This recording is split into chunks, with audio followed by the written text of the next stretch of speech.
तुमच्या मनामध्ये निश्चितच रेल्वेचा प्रश्न येत असेल।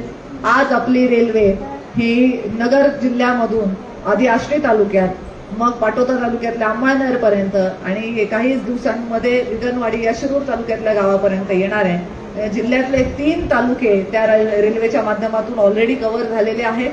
परळीपासून काम सुरू करण्यासाठी जी अडचण होती त्यासाठी रेल्वे राज्यमंत्री दानवे साहेबांच्या उपस्थितीमध्ये बीडमध्ये बैठक घेऊन तो विषय पण मार्गी लावलाय। म्हणजे आता दोन्ही बाजूनी काम सुरू होईल।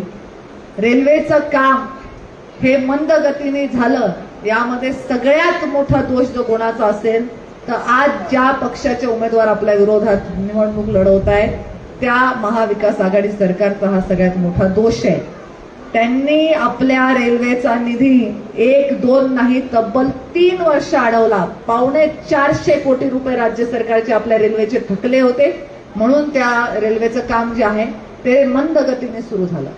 पण सर्वसामान्य माणसांचा विचार करणारं सरकार आलं की कसे बदल होतात बघा। जो 3 वर्ष रखडलेला निधी होता तो राज्यात सत्तांतर झालं। सन्माननीय शिंदे साहेब मुख्यमंत्री झाले, देवेंद्रजी उपमुख्यमंत्री झाले की अवघ्या 8 दिवसाच्या कालावधीमध्ये राज्य सरकारने आपले 200 कोटी तातडीने रेल्वेसाठी वर्ग केले आणि त्याच्यानंतर आमचा आष्टीपर्यंतच्या डेमो रेलचा कार्यक्रम पार पाडला।